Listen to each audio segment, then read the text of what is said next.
ഫൈസൽ നെടുമ്പാല വയനാട്ടിൽ നിന്ന് വിശദാംശങ്ങൾ നൽകാൻ. ഫൈസൽ, വയനാട് നിശ്ചയമായും ഈ രണ്ടാം ഘട്ടത്തിൽ ശ്രദ്ധേയമായ ജില്ലകളിലൊന്നാണ്. പ്രത്യേകിച്ചും മുണ്ടക്കൈ ചൂരൽമല ദുരന്തമുണ്ടായതിനു ശേഷമുള്ള ആദ്യ വോട്ടെടുപ്പ് കൂടിയാണ് അവിടെ നടക്കുന്നത്. കുറെ കൂടി വൈകാരികമായ ദൃശ്യങ്ങൾ കൂടിയാണ് നമ്മൾ ചൂരൽമലയിൽ നിന്ന് നേരത്തെ കണ്ടത്. അപ്പോൾ വയനാട് മാത്രമായി എടുക്കുമ്പോൾ ജില്ലയുടെ വിവിധ ഭാഗങ്ങളിലായി എത്ര വലിയ ആവേശം വോട്ടർമാരുടെ ഭാഗത്തുനിന്ന് കാണുന്നുണ്ട്? പോളിംഗ് ശതമാനം എങ്ങനെ?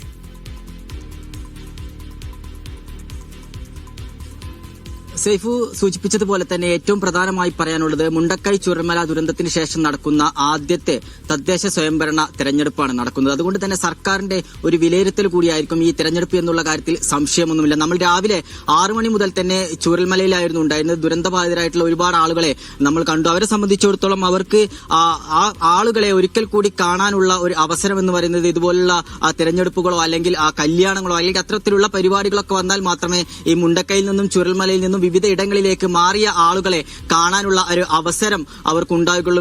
ഏറെ ഒരു ഹൃദയഭേദകമായിട്ടുള്ള ഒരു കാഴ്ച തന്നെയാണ്.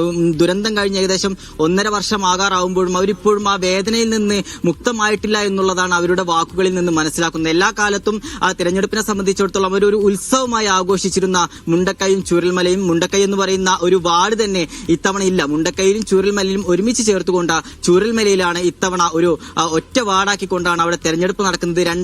2200-ലധികം വോട്ടർമാരാണ് ഈ 2 വാർഡിലും ഒന്നാക്കിക്കൊണ്ട് ചൂരൽമലയിൽ നടക്കുന്നത്. 2 പോളിംഗ് ബൂത്തുകൾ ചൂരൽമലയിൽ സജ്ജീകരിച്ചിരുന്നു. 2 പോളിംഗ് ബൂത്തിലും നമ്മൾ പോയിട്ടുണ്ടായിരുന്നു. ഈ ചൂരൽമലയിലെ ആളുകൾ വിവിധ ഇടങ്ങളിൽ താമസിക്കുന്നത് കൊണ്ട് തന്നെ അവർക്ക് പ്രത്യേക വാഹന സൗകര്യവും ജില്ലാ ഭരണകൂടം ഒരുക്കിയിട്ടുണ്ടായിരുന്നു. 11 മണി മുതൽ തന്നെ കൽപ്പറ്റയിൽ നിന്ന് പ്രത്യേക KSRTC സർവീസ് ഇതുമായി ബന്ധപ്പെട്ടുകൊണ്ട് ചൂരൽമലയിലേക്കുണ്ടാകും. ചൂരൽമലയിലെ ആളുകളെ സംബന്ധിച്ചിടത്തോളം അവരുടെ കൂടെയുണ്ടായിരുന്ന ഒരുപാട് ആളുകൾ ഇത്തവണ ഇല്ല. കഴിഞ്ഞ തവണ മുന്നണികളെയൊക്കെ നേതൃത്വം കൊടുത്ത ആളുകളൊന്നും അവരുടെ കൂടെ ഇല്ല എന്നുള്ള ഒരു വിഷമം അവരെ സംബന്ധിച്ചിടത്തോളം ഉണ്ട്. രാഷ്ട്രീയമൊക്കെ മാറ്റിവെച്ചുകൊണ്ട് സൗഹാർദ്ദപരമായിട്ടുള്ള ഒരു അന്തരീക്ഷം അന്നും ഇന്നും ചൂരൽമലയിൽ ഉണ്ട് എന്നുള്ളതാണ് നമുക്ക് മനസ്സിലാക്കാൻ കഴിയുന്നത്. രാവിലെ നമ്മോട് സംസാരിച്ചപ്പോൾ UDF-ന്റെയും BJP-യുടെയും സ്ഥാനാർത്ഥികൾ ഒരുമിച്ച് നിന്നുകൊണ്ട് നമുക്ക് ബൈറ്റ് തരുന്ന ഒരു സാഹചര്യമുണ്ട്. അവര് ആശയവ്യത്യാസങ്ങൾക്കുണ്ടെങ്കിലും അതിനപ്പുറത്തേക്ക് വലിയൊരു സൗഹൃദം അവർ നിലനിർത്തുന്നു എന്നുള്ള കാര്യത്തിൽ തന്നെയാണ് നമ്മൾ ഏറ്റവും എടുത്തു പറയേണ്ട കാര്യം. ഇപ്പോൾ വയനാട് ജില്ലയിലെ ഒരു ടോട്ടൽ കണക്കെടുത്തു കഴിഞ്ഞാൽ 3 മണിക്കൂർ പിന്നിടുന്നു. നമുക്ക്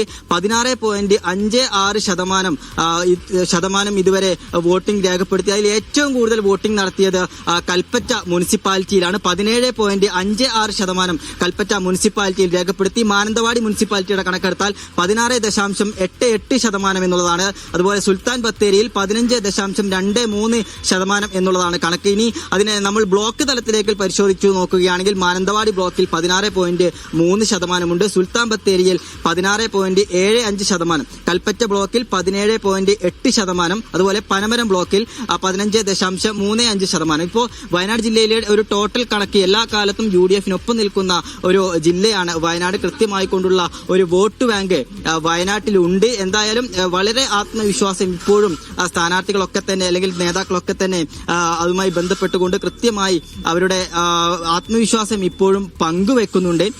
ഇത്തവണ ഈ UDF-ന്റെ ഒരു കോട്ട പൊളിക്കുമെന്നുള്ള കാര്യത്തിലാണ് LDF ഉള്ളത്. കാരണം സർക്കാരിന്റെ പുനരധിവാസ പ്രവർത്തനങ്ങൾ നമുക്കറിയാം. ഈ കൽപ്പറ്റ ബൈപ്പാസിൽ നടക്കുന്ന പുനരധിവാസ പ്രവർത്തനങ്ങൾ അതിവേഗം പുരോഗമിക്കുന്നുണ്ട്.